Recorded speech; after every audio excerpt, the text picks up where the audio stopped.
Welcome to Delay the Decay, the podcast for unashamedly ambitious people who want to live longer, lead better, and love deeper, prioritizing what matters most. I'm your host, Dan Harty, coach, entrepreneur, and former pastor, here to help you build a life of more intentional direction, not perfection, across 5 life domains: spiritual, relational, physical, mental, and financial.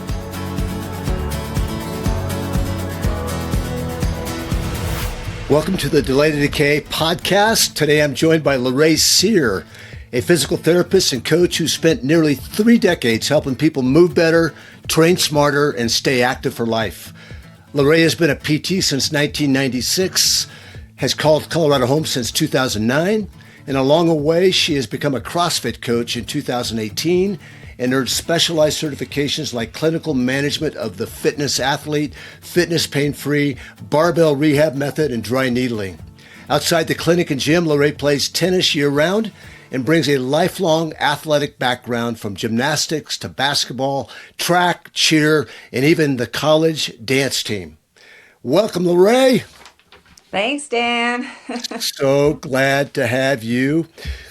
What is one imperfect but meaningful habit or discipline that you've incorporated into your life to help you move upwards and to the right, to live a healthier life? So in the last year, I started working with a nutrition coach. I think I started working with her last January or February. I can't remember exactly. And that has just made a big difference in just resetting as far as nutrition goes. And you are one that drinks a lot of water, I understand. I try to. The goal is to drink 90 ounces a day. I don't always hit it, but I try, and she's just made me more aware of the importance of doing that. Mm-hmm. What are some of the other things you've learned from her? Like what would be something Oh, that any human being would benefit from? So the biggest thing for me has been hitting and figuring out my maintenance calories and macros. So just finding where you kind of are leveled out in like protein, carbs, fat, and trying to sustain that over a very significant period of time. So I've been at my maintenance now for about 8 months. Okay. Yeah. In maintenance, meaning that And you're not trying to gain weight, you're not trying to lose weight, you're just trying to we're just maintain. trying to find that nice little, we'll say, homeostasis level. Mm-hmm. I mean, obviously, life gets in the way as far as, stress, sleep, just things in life that come up that can derail you. So it's been a very good reset for me as far as that aspect. Yeah. What do you like about just counting macros, knowing what your target is on a daily basis? What do you Well, like I about think that? even having done this for quite some time now, I mean, I've done it in the past before, Okay. but I have not done it for this length of time, is that when you still think that you're doing all the right things, if you're not recording it, you don't know. But you can look at a plate of food, right? And pretty much you've done it for so long, you can pretty much gauge how much protein you're getting and all that. I mean, pretty good, but Yeah. it's when you start to like, oh, you just walk by and grab the little Reese's peanut butter cup, or I'm only gonna have 5 potato chips, and next thing you know, you've eaten 25 potato chips. Well, that's 3 times the amount that you probably needed at that time. Anyway, it's just, and then just working with the coach has helped me be accountable to myself. Just having somebody that I have to report to every week has been great. Yeah. We've counted macros a few times with some people that have helped us out. And man, I'm always surprised at how quickly the carbs go and how hard it is to hit the protein. Yeah, we think that we eat more, we think we eat better than we do. I think a lot of people think that. I agree. I agree with that 100%. So you have lived a life of fitness. I mean, you've been active most of your life. Pretty much. Yeah. How did you come about that? Is it just the way you're wired, or were you raised in a certain way that, I mean, I started gymnastics when I was 5. okay, My parents signed me up for gymnastics, I think, because I was flipping around the house all the time, like over the couch cushions, doing cartwheels in the front yard is something that I loved, and I stuck with it all through high school. gotcha. So I've got to ask this: how did a 5-year-old gymnast end up on the dance team in college? Like, what was that? What was that progression like? Oh, good. So that I could be involved in something on campus. Yeah, was that a good experience? It was super fun. Yeah.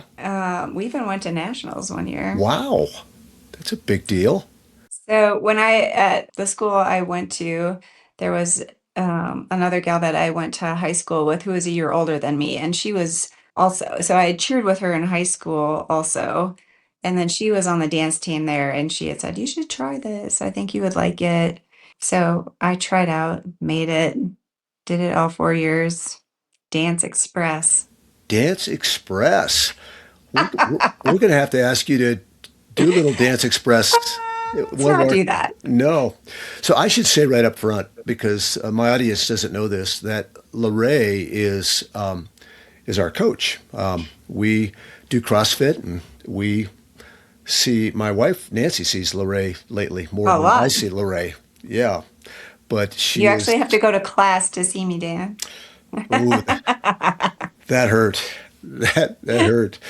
Yeah, you're right. But yeah, she's been the rock of our 8:30 class, and we'll talk a little bit more about that, because it's CrossFit, how we know each other, and there's some specific things that LaRae does that are really unique, and she's just a real special coach. I want to talk about PT, your physical therapy, for a little bit. Mhm. What was your undergraduate degree in? Biology. In biology. And did you know exactly what you were going to do with that when you were getting your degree? Absolutely not. Do you think like to be a like a I thought of everything, you did? and I had no idea what I wanted to do. And probably my junior year, I met with my advisor and said, I got to figure something out because I mean, I always probably thought that I wanted to do something in healthcare. I just didn't know what. And I said, I need a little direction here because what am I going to do with a biology degree? Hey, I hope you had a great Christmas. Now that the holidays are over, it's time to get serious about 2026. If you're like most people, it's not a lack of desire that derails your New Year's goals. It's a lack of structure and support. And that's exactly why we created the 40-day fight. Starting Monday, January 5th, you'll reset your priorities across 5 life domains: spiritual, relational, physical, mental, and financial, by taking a customized assessment that gives you a personalized yet simple plan designed to create real change that leads to real joy. You'll receive a short daily devotion by text and email, plus access to an online community for encouragement, accountability, and the sharing of transformational ideas, along with other resources like a macro counter and an optional fitness assessment with 3 workout tracks. So for more information, click the interest link in the show notes, and let's start 2026 with a sure direction and not perfection. Looking forward to journeying with you in 2026.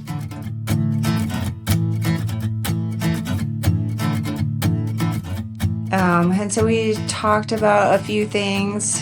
I mean, just having been in sports forever, if anybody's ever seen my ankles, you might question how they hold me up sometimes. So I had multiple ankle sprains in gymnastics. I went to physical therapy, so I was familiar with that.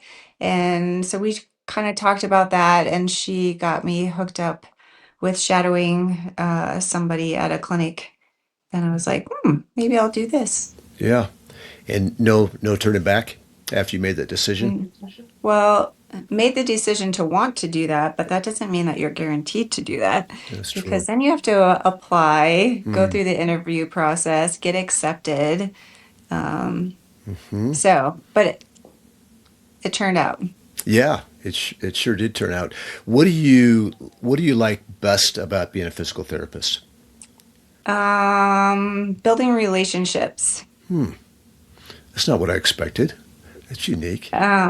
You have to build that relationship first Hmm. and have like that trust component, Hmm. um, to then set somebody up to help them get themselves set up for success in their rehab and progress. Hmm. Yeah. So how do you, is it 30 minutes usually at a time? Um, I have the luxury of being able to schedule for an hour at a time. Wow.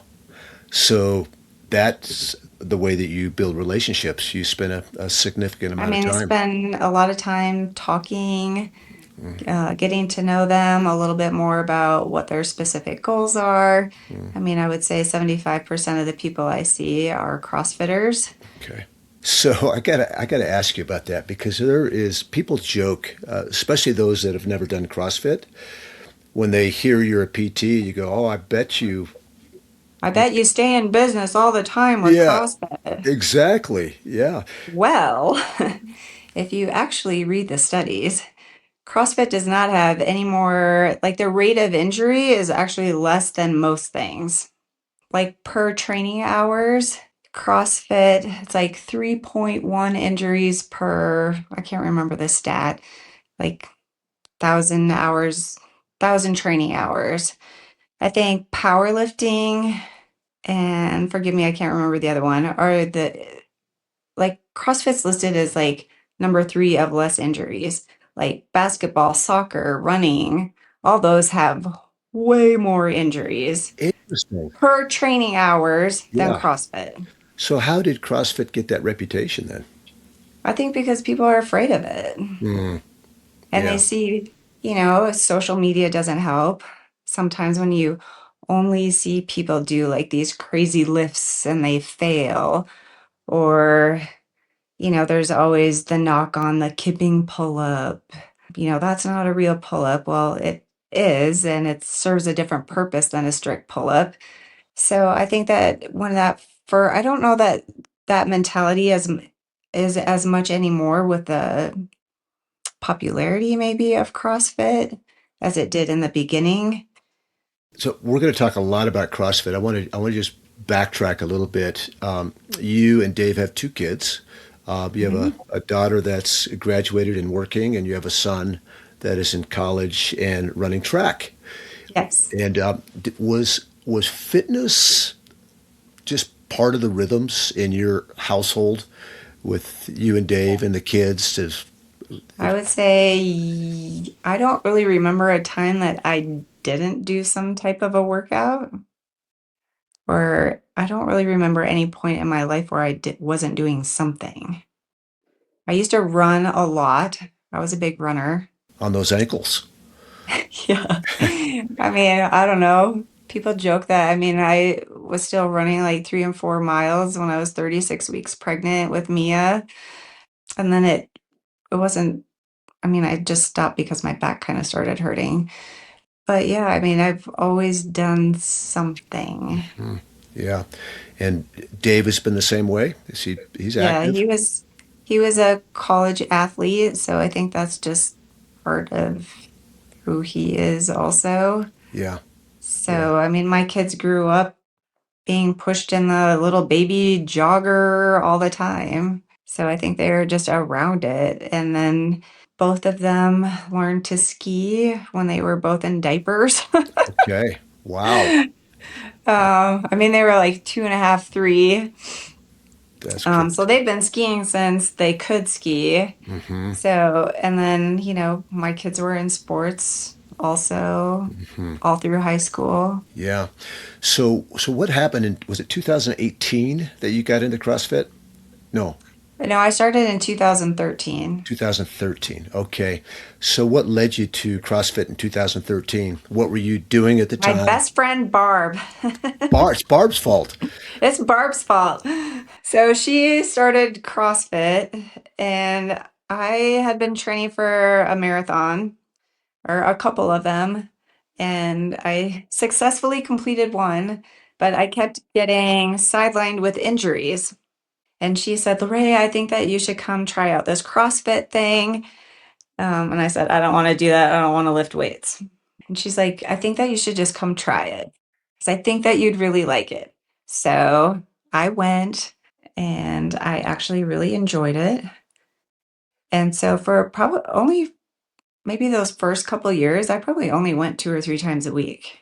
But I do remember the first time that I actually used like the 35-pound bar on a deadlift. And Really? I was like, felt like a badass. And I'm like, ooh, I moved up to the big bar. That's awesome. Um, and then from there, I don't know, I just started feeling a lot better than I was when I was running. And then it just kind of evolved to 4 days a week, 5 days a week, and now I do it 6 days a week. Right.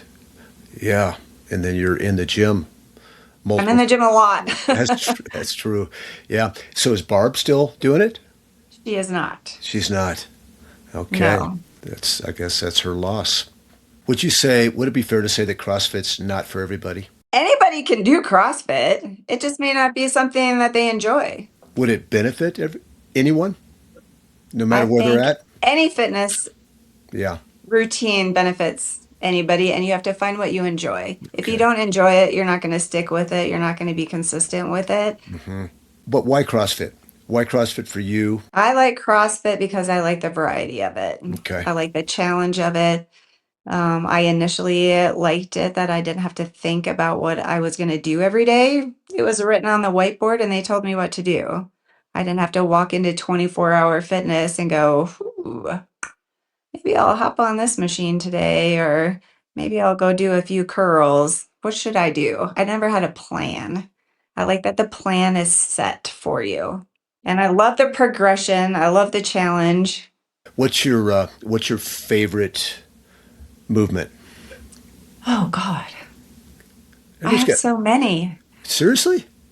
But I feel like my favorite movement is probably toaster ring. And I think everybody knows Yeah. that What's your because it's fun. what's your least favorite? You see it, you're gonna do it, but you see it and you went, ah, don't feel like doing that today. Oh God. Um, that list might be long too. um, thruster. Yep. Okay.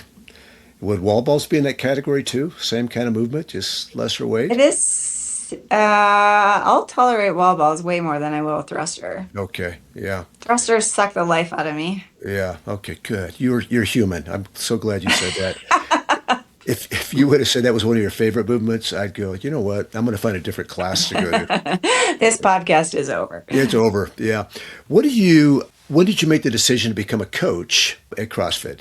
Okay, so I think it's more when I may have this completely wrong on timeline, but when we were moving from that Tri-City location to the location on Crossroads, and there was going to be some extra space in there, and I was approached about, maybe you should do PT in our new space.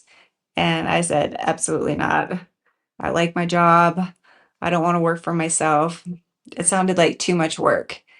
And then I think kind of around that same time, I was trying to incorporate some type of, I don't want to say CrossFit, but kind of a CrossFit mentality in the patients that I was seeing where I was working in Windsor. As far as like, I call it a re-mom, which is like a rehab e-mom, where you're doing like a certain movement for a minute and then you'll do something else for a minute, incorporating like their rehab movements. And then I thought, gosh, I might be somebody that could bring maybe just a little bit different perspective to coaching. And I just thought, well, maybe if I coached and did the PT thing, like that might be a really nice mix. So I approached our ownership about it, and I know that they were very hesitant to begin with. But they took a chance on me, and it's been so fun ever since. Why do you think they were hesitant?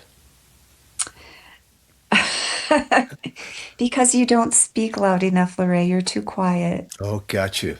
You Little do they know. little do They they opened a know. can of worms. She, Ah. yes, she packs a big punch for sure. But that, of course, had evolved too. And you're coaching. What do you coach on average? A couple classes a day? My schedule currently is 10 classes a week. 10 classes a week. Okay, very good. And what do you love about coaching? I love seeing people progress. Sometimes people will come in not confident about doing anything. They're maybe even hesitant to move. They're not comfortable where they're at with their fitness level. But if you show that you believe in them, it kind of like lights a little fire under them too. I'm like, oh, someone else thinks I can do this. Maybe I can. I love that, LaRae. I've seen that in action as well. Do you, we've at the gym that you coach at, CrossFit 970, by the way, there's a whole spectrum of athletes, right? From somebody that Yes. hasn't worked out in, you know, a decade, Ever. yeah, to just some We have some pretty elite athletes. you sure do. And what do you prefer coaching one of those groups or the other? I wouldn't say prefer, no. I like the array of it. I mean, I love, like, say somebody getting their first pull up. Like, wow, that's amazing. They feel powerful. They feel strong.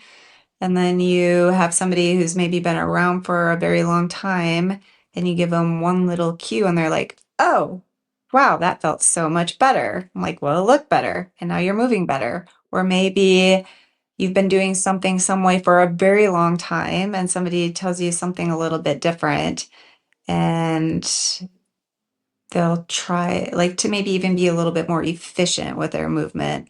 So you have the from the beginner all the way to somebody who's been doing it for 15 years, and it's nice because you can always improve. There's never like I can't progress any further than this. I can't get any better than this. I can't get more efficient at a movement. It is a continuous learning I love and it. continuous improvement. Yeah, I love it. We can all improve. That's so true. I want you to just to think for a moment. I want you to think back over the last couple of weeks, the people that you've coached, see their faces, hear their voices, think about ways that you have coached them. And without any names, what's the personality type of a person that you really like to coach? Personality, I would say I somebody who's coachable, What's that mean? somebody who will actually listen Mm, and try it and not be like and come up with excuses. Oh, I can't do that. You know, oh, I can't do that because 15 years ago I hurt my shoulder. Well, is your shoulder still hurt? No. Well, then why can't you do it? So it's the hesitant, uncoachable person that is a challenge versus somebody who is maybe willing to take a step back and be like, oh, okay, let's maybe try this way. mm. Yeah, it's hard to coach people that really don't want to try new things, right? Don't want to push themselves a little bit. Yeah, sometimes when they've maybe done something one way for a very long time and it's worked for them, right? It doesn't mean it's great or perfect, but it's worked for them. And you're trying to help them. Again, I use the word efficient because it comes into play so much. Like, I want you to be more efficient with this movement. I want you to master the skill, not just do the skill. Right. And the longer you do something wrong, with bad form or whatever, the harder it is to make that correction. You and I have talked about that a Right. little I bit. mean, there's, muscle memory over time. Do you maybe have somebody too who has a little bit of an ego? Or I don't know, ego has like a a bad vibe to it sometimes, who they only want to lift heavy, even if it looks like shit. They only want to do what's on the board. They only want to do what's RX. And so people who will allow themselves to be scaled back, or like, you know what? You're so amazing at this. Let's scale you a little bit higher, or not higher, but a little bit different. We're going to go beyond what's written on the whiteboard. So people have this negative connotation of scaling. And so sometimes I try to sometimes say, well, we're going to customize this workout for you, because I don't like the word scaling. So scaling up, scaling down, it doesn't freaking matter. You're going to get a workout in, and you're going to get a good workout in, and you're going to try to do it for whatever level you're at to get the most benefit out of that workout for the day. Yeah, I appreciate that. What do you what do you make of people that have that cut reps or don't do the movements the way they're designed to be moved, and their goal is just to get a good time? Like, what would you say to that person? Well, if you're cutting reps for a goal to get a good time, then you really didn't get a good time. Yeah. And that's on them. Mm-hmm. If they want to think that they did that, that's whatever. Mm-hmm. I think you're just cheating yourself. You're not making progress by doing less. Yeah. It seems like you really know you're the coach. What are the people called that you coach? They're athletes. You're the athletes. It seems like you really know them. That because I've noticed that you will talk to somebody different. This person may be different than this person. Like you might push people in different ways based on Well, how you've gotten to know them a little bit. right. And How again, the it goes back to relationships, It right? does. Yeah, it really does. I know certain people who they want to be pushed. They want to be challenged, and sometimes it's hard for them to challenge themselves, because maybe we'll say, like, so maybe somebody, the 55, 65, 75, they've done that now for a year, but they're a little hesitant to go heavier. Well, guess what? Today's a good day. There's only 9 reps. Let's just try it. Let's see what happens. There's those people where you might want to push the envelope a little bit. Like, okay, let's go 65, 75, 85. I don't care what's written on the board today. You don't have to do the RX or the RX plus. Let's try in between and push you and see how you feel doing maybe that 85 for the first time in a workout. There's not very many reps. Let's see what happens. And then you have other people who you want to try to push them, and I still kind of think that they want to be pushed a little bit, but I won't say any names. LaRae, I'm CrossFit light. I'm like, you can do more than you think. And the times that that happens, I think there's a moment of being proud of themselves, but still respecting the fact that everybody has different goals. Like some people, their goal is to come in there, move, get a good workout, take a break from their kids, take a break from work. They just want to come in, move for an hour, and have that time to do that, and not have an expectation of, I have to go heavy, or I have to do this, or I have to do that. And every day might be different too. Like there's some days where you might want to just push, and there's other days where you're like, I am barely hanging on by a thread here. I showed up and I just want to move.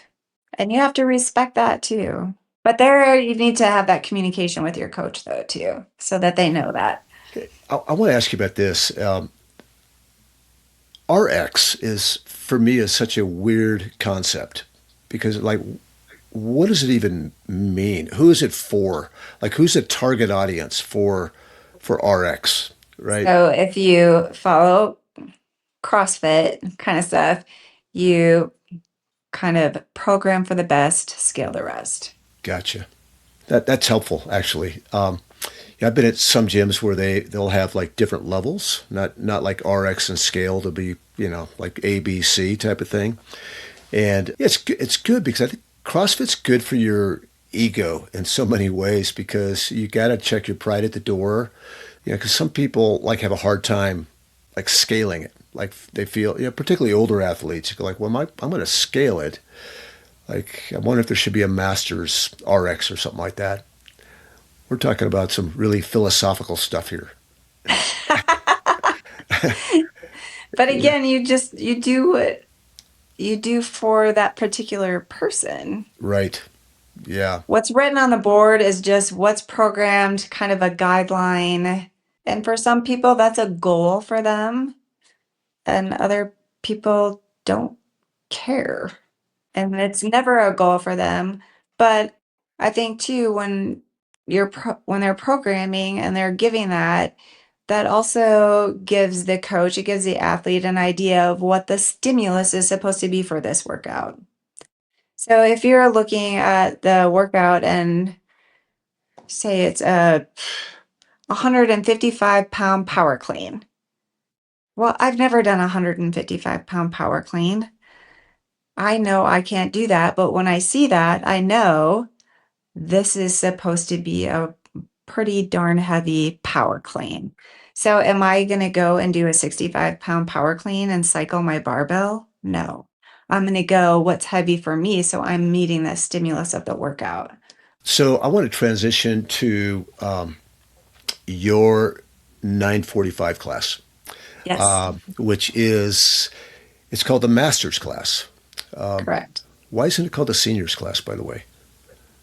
It used to be. When we first started, it was 970 Well, seniors. that's what I thought. And then Yeah. when did that? And then we changed it.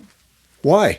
There was some discussion during class one day about ageism and putting people into a specific category and maybe what that translates to a lot of times. I know there were a few people who saw the 970 seniors class and were like, I'm not going to a seniors class. I don't consider myself old. I think even just through the class and talking with some of the owners too, like, what if we just changed the name and not have it be feel? I just didn't want anybody to have a feeling about the name of the class. Yeah, that's good. So I started CrossFit about the same time you did in 2013, and it was super intimidating. So I would have been, It's very intimidating. yeah, so it's 12 years ago. So 68, 58.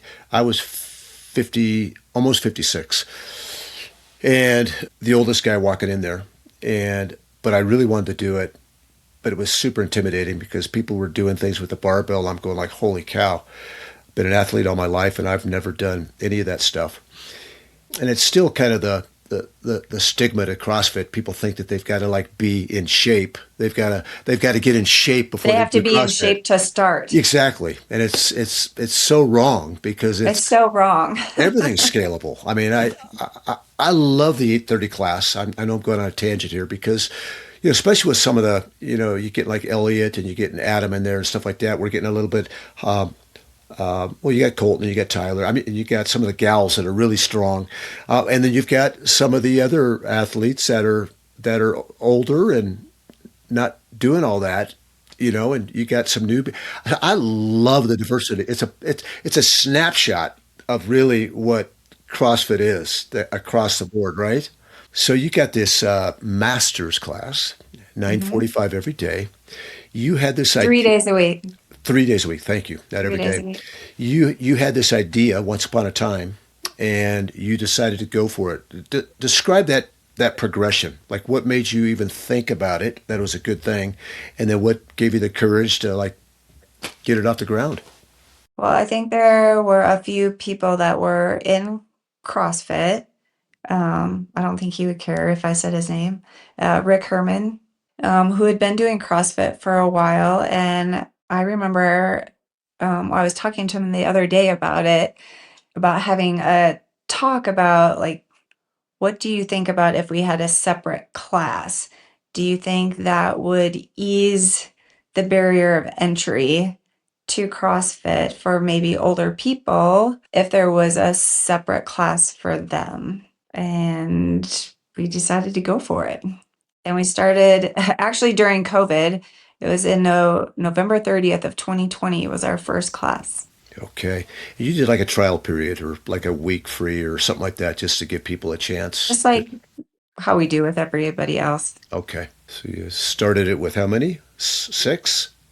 No, there were five. So there were four people, and then Rick came because his wife was coming and he just wanted to like encourage her and support her to come because I think his intention was like ease her into this with these three other people, and then he would go back to the other class times. But I think that he enjoyed it so much that he's never gone back. And now the class has grown to, I think we have 21 or 22 members for that class. Wow, LaRae. And the original people of the class are still going. So they're five plus years in. Wow. And I think it's rare, actually. I know more and more of them are doing it, but it's Yeah. pretty rare. Would you say that a lot of people in that class, that there wasn't a class specifically designed for them, they probably wouldn't participate in the other classes, even though they could, they probably wouldn't choose to. I would say if I have 22 right, probably 19 of the 22 would not go to CrossFit. Yeah, I work out at 8:30, and we get done at 9:30 ish. You guys start at 9:45, and oftentimes I stay around and do some extra work, but just watch that class, and I'm so encouraged. I'm in awe. Proud of those folks that are choosing to move. What's next with that class? What do you? I mean, it's hard to grow much past 22. So also with this population, we have a couple snowbirds. We have a few people who travel a lot that are in and out. I would say average class size is 14 to 15. Okay, gotcha. So you got room to grow. For Nancy and me, she started doing CrossFit when I did, and we're two completely different personalities. If that's not obvious, Eh, I'm the more likable, lovable one. You know, I've got a competitive nature to me. She doesn't really have a competitive nature, but she told me once. She says, like, I don't want to ever stop CrossFit because I wouldn't know what I would do. I think the benefit of like a class type of thing, there's so much more to it than just exercise and fitness.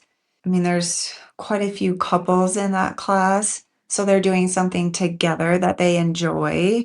They're holding each other accountable to doing something, and the social impact of that is huge. I mean, some people, when they go to work out, I mean, obviously we keep using CrossFit because that's what we do. It's a huge social thing.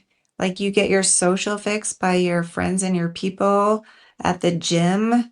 You cheer each other on, you encourage people, you see people, hitting a PR. You may see somebody who just lost a loved one and they're sitting in the corner, beside themselves, but they wanted to come move and they wanted to be around their people. So you see so much of everybody's lives also. And I think just having that social community aspect keeps people coming back. Yeah. What do you feel like the masters class athletes, if they were to describe LaRae Sehr, what would they say about you? Depends on the day. You're so mean. But then they laugh about it. But I think for the most part, I hope that I bring a sense of fun to the class. And in the same token, we have a job to do and we're going to get through it, but we're going to have fun doing it. and I'm going to encourage you, and you're going to leave here so glad that you came. Mm.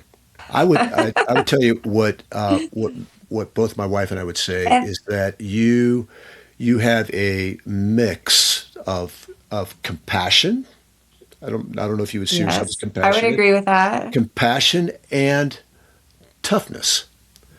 Like you know when to be compassionate when somebody maybe is hurting or whatever, and then you also will say, I think, why are you doing such lightweight? Maybe you had to put a couple more pounds on there. And I will just tell you this publicly for the world to hear, like, you don't give me a break. Like, I'm doing wall balls and you'll tell me to get lower. I'm going like, wait a minute. Do you not know how old I am? I You don't care how old you are, you can still move. you can still move. But yeah, you've got a mix of compassion and toughness. And that's a really unique combo, I think. Do you feel like that's true? I would, yes, Yeah. I'm going to agree with you, Dan. I mean, I definitely have the compassion, or I wouldn't want, or I wouldn't be doing it. I mean, same with like with my physical therapy. I want people to get better. I want people to improve. I want them to feel good about themselves. I want them to see progress. I want them to have take a sense of ownership of their progress and things like that. But I also like I can encourage you, and sometimes I can be a little tougher when I encourage you to maybe push yourself a little bit. And sometimes I can lay down the hammer. You can lay down the hammer. Yeah. But you don't, yeah. But you've usually got a smile on your face for sure. What else do you feel like my audience would want to know about movement? And let me just remind you who my audience is. My audience are men and women who are unashamedly ambitious. They're builders, they're creators, they have busy lives, but they don't want to lose their life. They're people that in the business of life, in building a family, building a business, creating a product, they have maybe compromised their fitness. Like I can get back to that one day. How would you encourage those folks that have maybe been sedentary, they haven't been eating well, maybe pre-diabetic, a little bit overweight? Pick one thing to start with. You can't do it all at once. It's too overwhelming, and then you'll do nothing. If you don't take care of yourself, you are going to lose the capacity to take care of your business. You're going to lose the capacity to take care of your family. You don't take care of yourself, you're not going to sleep. Your stress is going to go up. And that just snowballs into chaos and poor health. One of the shirts that we did actually in the master's class on the back said, we don't work out to add days to our life, we work out to add life to our days. You hope it becomes just part of people's routine, just like you brush your teeth every day, hopefully, um, that you take care of your body. You're given one body. If you take care of it, you're going to feel better. You're going to be more productive in all those other areas of your life. Whether it's, I can't go run a mile. Well, can you go walk 6 blocks? Start with that. I can't track my macros. That's way too overwhelming. Okay, how about let's just pick protein? Pick one thing. And let's just try to focus on hitting that. Don't worry about anything else. Try one thing. But like you see people in, say, this master's class, you have people coming in there who have had a shoulder replacement. There's a lot of artificial knees, knee Mhm. replacements. Somebody right now is getting a new hip and she's hoping to be back by March 1st, which she sh- she should be. I can't get in the front rack position because my wrist is fused. I can't get my wrist here. So when you look at that class compared to maybe a different class, there's a lot of restrictions, like orthopedically, physically, that you have to work around. But everybody does because you find a way to do it. And the scaling and the modifying might look different. Or some of the other kind of drills that we do might look a little bit different because maybe we're going to focus a little bit more on coordination, agility, because those patterns and those skills to learn when you lay down new pathways in your brain as you get older, it's harder. It takes a lot longer. You need many more reps, than a 16 to 20-year-old. And just the repetitiveness of, how long did it take you to learn the difference between a power clean and a power snatch? And, that question still comes up. So the repetition is a little bit different. There's cognitive improvement. One year for Christmas, I got everybody personalized whiteboards because I want them to do the math. I want them to write things down. It helps that connection with their brain and their body of when we do those kind of things. So there's so many intricacies involved that you don't see. And sometimes you don't appreciate, like, the neurological benefits versus just the strength benefits. Or I think in this population, you see their health markers. Like I got taken off my cholesterol meds. My doctor told me that he's never seen anybody my age with this much muscle mass or lean muscle mass, and that it's improved from when I had this done 2 years ago, or their DEXA scan where their bone density is better than what it was. The benefit of being able to jump. When you look at that big picture and dial in on all those things, I don't know that everybody always realizes the benefits of movement and exercise that go beyond day to day. There's more to it than.